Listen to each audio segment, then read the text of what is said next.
I've been waiting for this trend. Now, this was my mom's mother-in-law, so my grandmother, but she did her evilness through me, so I feel like I can participate in this trend. When I was a little kid, every summer I would spend 1 week at each of my grandparents' house. When I was 6 years old, the same was true. And I was so excited because I loved my dad's parents because they would let me cuss. I could stay up as late as I wanted, watch whatever I wanted, First TV, red flag. movie, it Why didn't we allow a matter. child to I was curse? treated like I was an adult. But when I got home from this visit, my mom knew something was different and something was wrong. I was crying for days and she couldn't figure out why, no matter how many times she asked me. Finally, she sat me down and just had it out. I told her that my grandmother had spent the entire week telling me that my mommy was fat. And that at 6 years old, I needed to tell her that she was fat. Because if I didn't, she was gonna die. And then I'd be an orphan because my daddy wouldn't want me anymore. Like if you want a part 2. Welcome back. Yeah, it's me again. And if you're just seeing me for the first time, welcome. You've been accepted into the group of the detectives. Anyway, not to waste you guys' time, today we're gonna be talking about, as you must have seen from the title, we're talking about monster in-laws. Yeah, we're not calling them in-laws, we are calling them monsters, because these people are way beyond human being. Not to waste your time, let's get into it. But before we do that, I would like to first of all thank my 67 subscribers. I love you guys so much. And if you're just seeing me for the first time, you might want to hit that subscribe button. Knew that my mother-in-law and I were never going to have a relationship based on how she treated me and my daughter. When I was 18 years old, I was flying from Japan to Georgia to meet my husband so I could follow him to our duty station in North Carolina, and I had arranged to stay with his mom for 3 days. And when I get there, her boyfriend decides that he doesn't want me there.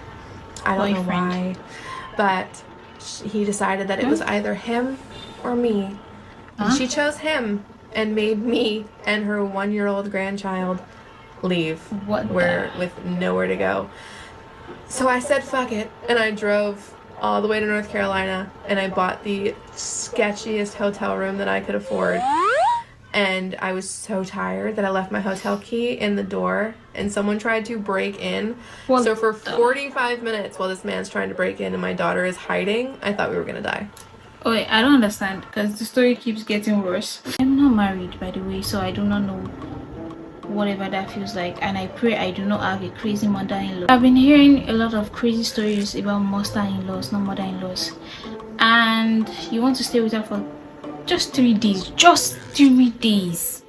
You already agreed on it. Why am I getting there and you are telling me that you are picking me and your grandchild over your boyfriend? You know, it's your house, you can do whatever you want to do, but at least you would have told me that you don't have my back before I came to your end.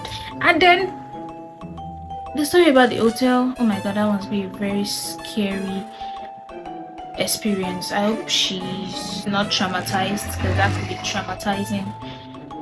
Yeah, so yeah, that is the first case of our monster in-laws. You see why I named them monster in-laws, because these people don't deserve to be called in-laws. What is the most toxic shit your ex-mother-in-law has ever said to you? I'll go first. So, my ex-mother-in-law, mother of an abusive son, had the fucking nerve to once sit down and tell me, my brother-in-law and my sister-in-law has been through way worse than you and him has ever been through, and she's never called the cops on him. You know what I'm trying to say? Bitch, no. I don't understand what the fuck you're trying to say to me. What I understand, the way your mind works, is that you think that I'm supposed to sit here and stay with your fucking shitty ass son that you did a shitty job raising and allow him to keep putting his hands on me and condoning, enabling that behavior. No, you are. Did you tell her that though? Because she deserves to hear it. There's no way. I don't care whether there's a ring on it, whether there's no ring on it. I am not going to be staying with somebody who is a narcissist, as a narcissist of a family. I wouldn't stay with a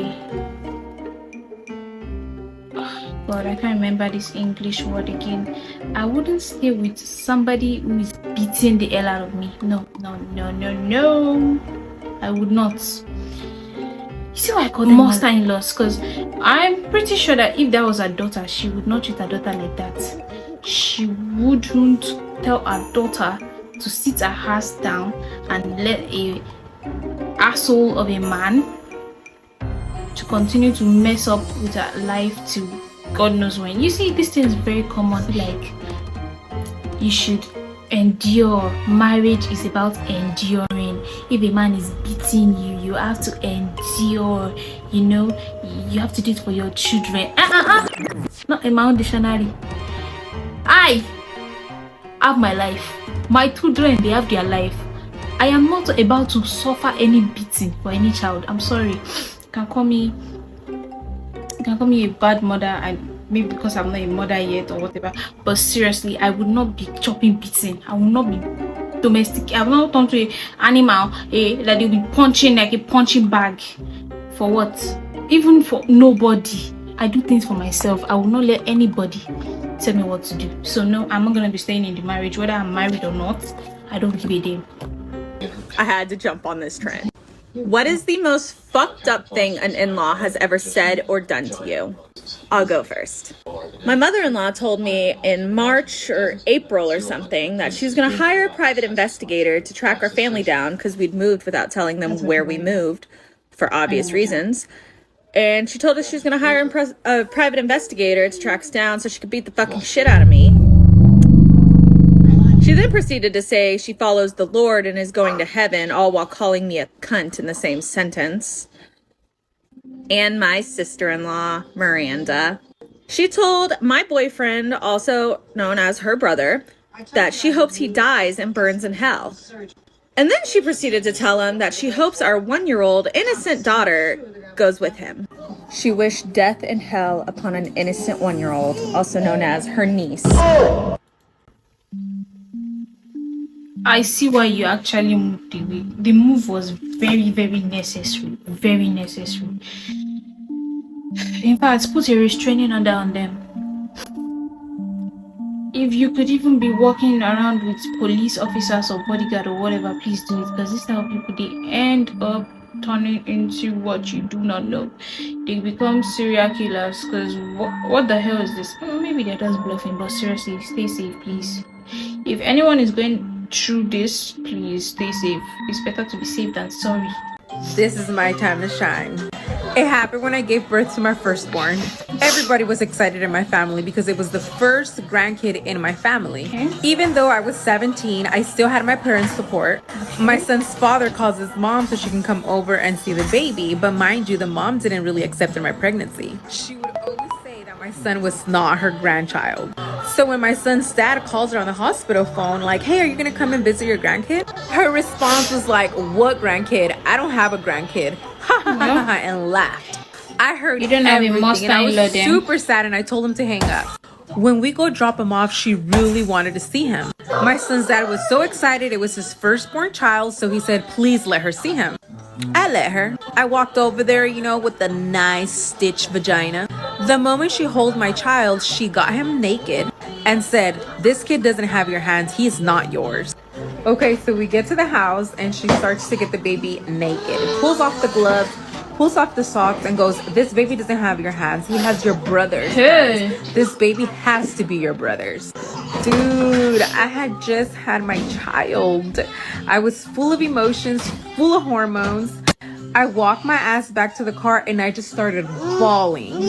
My mom was like, why are you crying? And I told her everything. My mom was livid. But we left it as that and we went home. But this lady never stopped.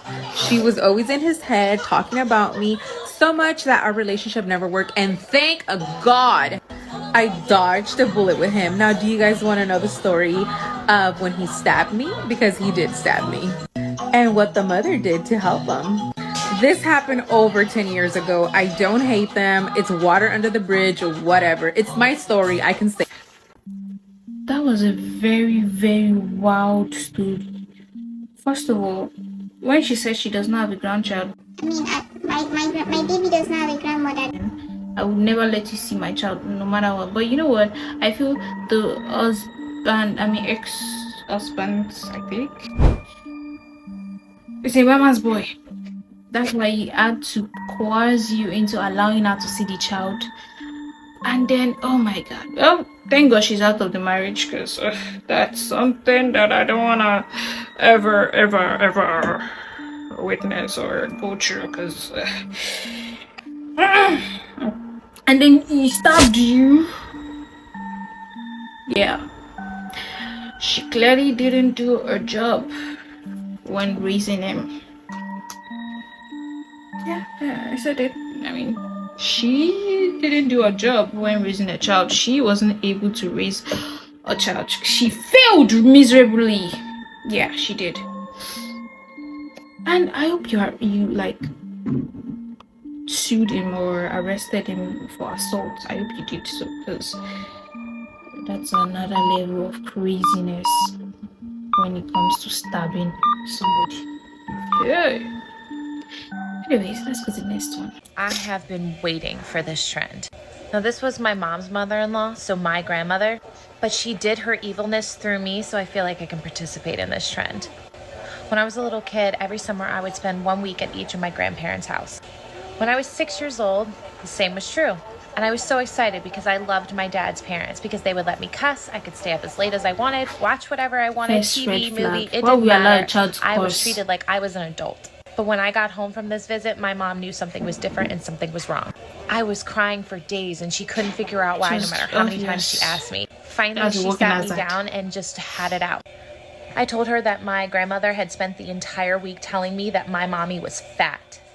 And that at 6 years old, I needed to tell her that she was fat. Because if I didn't, she was gonna die. And then I'd be an orphan because my daddy wouldn't want me anymore. Like if you want a part 2. What type of human being would tell a child that type of story? Why would you do that? Like,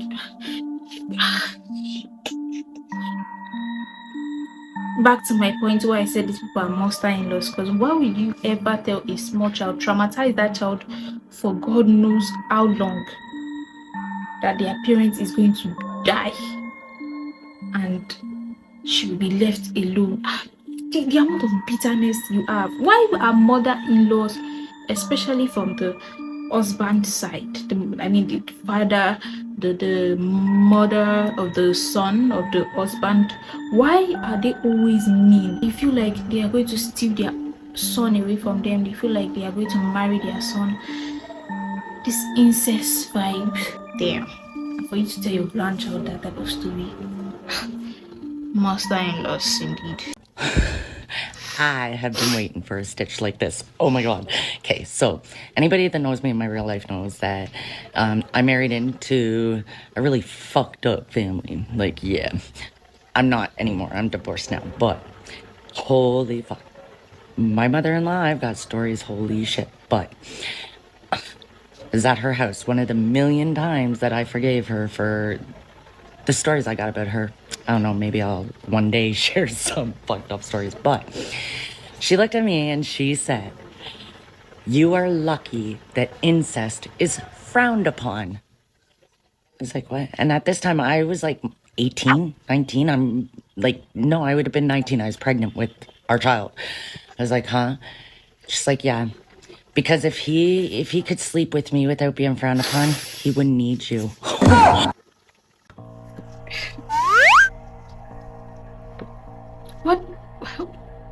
What did I say about this toxic boy moms?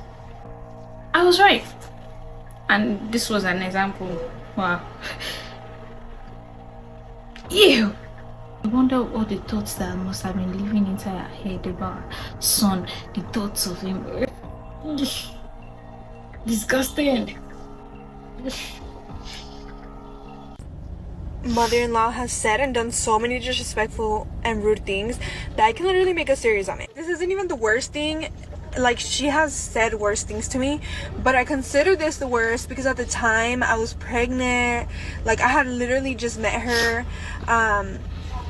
and I just had different expectations. You know, I always thought that whoever I got married to, like me and their mom, were gonna have this great mother and daughter-in-law bond. I mean, I just can't. Like, I do not condone behavior like that. I don't care who you are. I do not kiss ass, and I think that's one thing that she hates. But so at the time, like, she decided to come visit or move to Cali. I don't even know. She just told us that she needed somewhere to stay for 2 weeks to a month, and I was like, yeah, sure. Like, that's my man's mom. Like, she should come and stay here with us because that's sad. She doesn't have anywhere to go. Every single day that she was at home and I would eat something, she would make sure to remind me how huge I was and that I needed to stop eating. And literally, I did weigh 210 doesn't matter during the last months of my pregnancy. A lot of it was water retention, and I would tell her that constantly, like, hey, I eat like once or twice a day. Like, it's not the food, it's water retention. And she would know. She said she knew that I have gotten so big because of all the stuff I eat, and I needed to stop because I was gonna stay like that even after my pregnancy. And honestly, it did not matter who was there. She didn't care. She would tell me in front of anyone, in front of my parents, in front of anyone. It didn't matter. Like, she had no shame to tell me. And the day of my baby shower, let's finish this. I was already 9 months pregnant. The day of my baby shower, or yeah, 9 months. And I was already super insecure because I had swollen. I was swollen to the max. Like, I was swollen. I had my double chin was like half my neck. Like, it was bad. And I was already extremely insecure. But like I said, a lot of it was water retention that I had. And I came out. It was 6 p.m. I grabbed my plate of food and 1 cupcake. And I sat down next to my sister-in-law. And then my mother-in-law came and sat down. And I hadn't ate anything at all that day. And the first thing she tells me is, you see, that is why you are so big. She was, and in front of my sister-in-law that I had just met that day, she was like, that is why you are so big. I never, and none of my 8 kids had a stomach and got as big as you, because I used to only eat salad. And if that's not it, earlier that day of the baby shower, it was me, my mom, and her inside the house. And they were just talking, and she decided to bring up my man's ex and how skinny she was and talk about how she loves skinny girls. And I was pregnant at the time. I was so big, so I knew that she was doing all of that on purpose. And to this day, she still says disrespectful things and then tries to laugh it off. Like, you still have a connection without something, you should cut out. I don't care. My husband could be with his mother. I'm not having a relationship with that type of behavior, because now, yeah, I said I wanted to say my story. So if you might have watched, I think, my first video about Cleotrapa and Ice Spice, and I want to watch the video. I said I was a bigger size than I was before, and people bullied me a lot. People bullied me like a lot. When I mean a lot, I mean a lot. Like, there was one instance where I haven't eaten anything. I went to do my IT internship, whatever you want to call it, at a farm, and then I haven't eaten anything at all. And this manager just walked up to me and was like, oh yeah, I was eating gari. I don't know if you know it, but it's cassava that they used to make it. So I was drinking it, and this man was like, you're not even supposed to eat anything so that you can become skinny like everybody. I was like, why are you so bitter? How is your business if I'm fat or not? How is your business?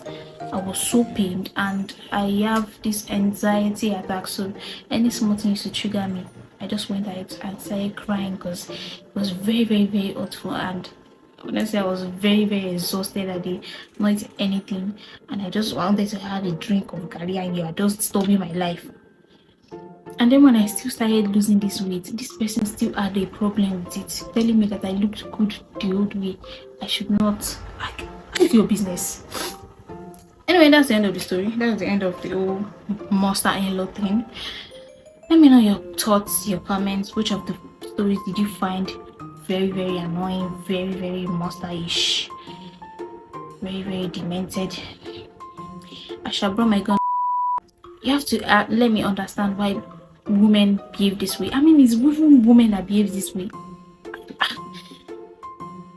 What they maybe they've been treated that way. Maybe they just don't want anyone to take away their sons. But still, it's really, really upsetting. that's the end of the video anyway. Thank you guys for staying this long. If you stayed this long, please drop a comment, drop a heart, so I can know that you waited for this long. And you might want to check my other videos, see whatever you want to see there. I have many very, very interesting videos. And yeah, like, comment, subscribe, and I'll see you guys in the next one.